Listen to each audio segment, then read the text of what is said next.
नमस्कार, Avon news की ओर से एवन न्यूज के सभी दर्शकों को होली की हार्दिक शुभकामनाओं के साथ मैं हूं आपके साथ चेतना चौधरी।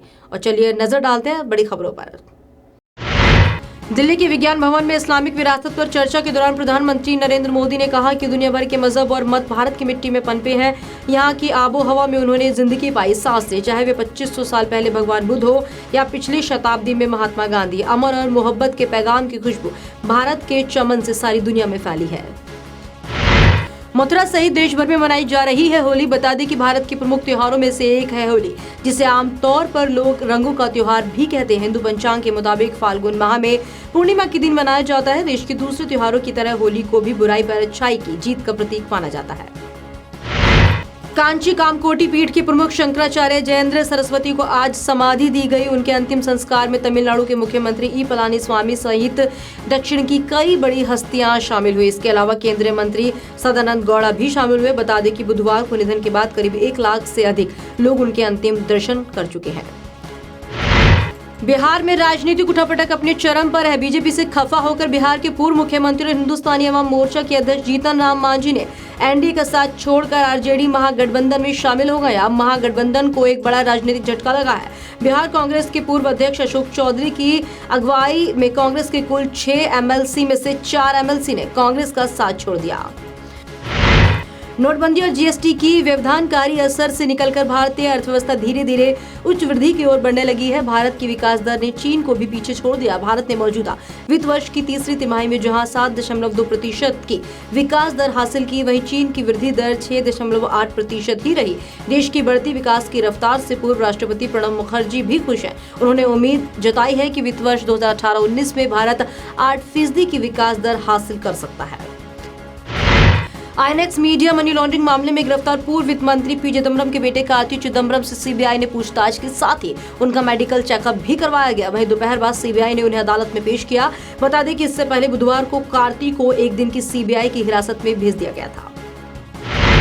पिछले दिनों संसद में पीएम मोदी के भाषण के दौरान कांग्रेस की सांसद रेणुका चौधरी के हंसने को लेकर विवाद अभी थमा भी नहीं था कि इसी बीच फिर रेणुका का हंसी कांड सामने आया। सूत्रों के हवाले से मिल रही जानकारी के मुताबिक पिछले दिनों कांग्रेस अध्यक्ष राहुल गांधी ने एक हाई लेवल की मीटिंग बुलाई थी। मीटिंग में राहुल कांग्रेस के सभी नेताओं से बातचीत कर ही रहे थे कि इसी बीच एक बार फिर रेणुका हंस पड़ी।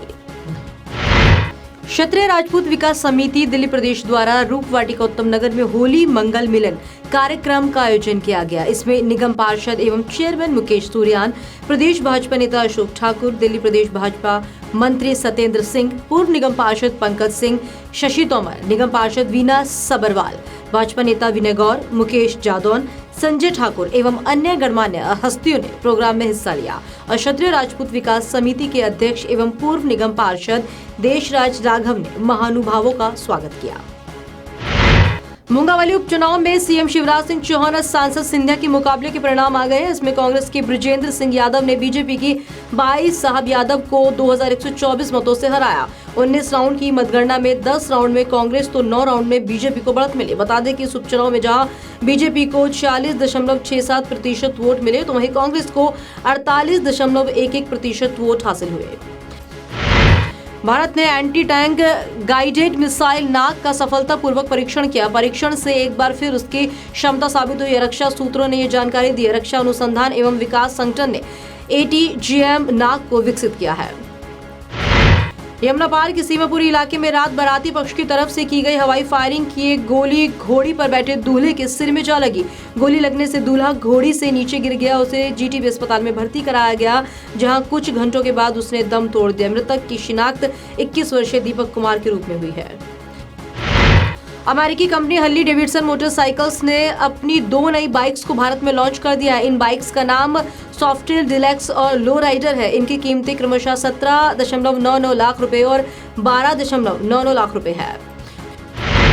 अपने परमाणु कार्यक्रम से पूरी दुनिया में खलबली मचाने वाले नॉर्थ कोरिया के बारे में नई और सनसनीखेज जानकारी सामने आई है। संयुक्त राष्ट्र के विशेषज्ञों ने दावा किया है कि नॉर्थ कोरिया सीरिया की सरकार को कुछ सामानों की आपूर्ति कर रहा है, जिसका इस्तेमाल रासायनिक हथियार बनाने में किया जा सकता है। शिया वक्फ बोर्ड के चेयरमैन वसीम रिजवी का एक बड़ा बयान सामने आया है। रिजवी ने कहा है कि जिस भी जमीन पर मंदिरों को तोड़कर मस्जिद बनाई गई है उसे हिंदुओं को वापस कर देना चाहिए। उन्होंने चिट्ठी लिखकर all India Muslim personal law board से अपील की है। बता दें कि शिया वक्फ बोर्ड के चेयरमैन के द्वारा लिखी गई इस चिट्ठी में देश के 9 मंदिरों का जिक्र किया गया है जिन्हें तोड़कर कभी मस्जिदों का निर्माण कराया गया था। करोड़ों लोगों के दिलों पर बरसों तक राज करने वाली बॉलीवुड एक्ट्रेस श्रीदेवी पंचतत्व में विलीन हो चुकी है। मुंबई के विलेपार्ले शमशान घाट पर श्रीदेवी का अंतिम संस्कार किया गया। पति बॉनी कपूर ने श्रीदेवी के पार्थिव शरीर को मुखाग्नि दी। अंतिम संस्कार से पहले श्रीदेवी को दुल्हन की तरह सजाया गया था। मेरे साथ बड़ी खबर में फिलहाल इतना है। देश दुनिया की ताजा तरीन खबरें देखने के लिए आप देखते रहिए एवन न्यूज। नमस्कार।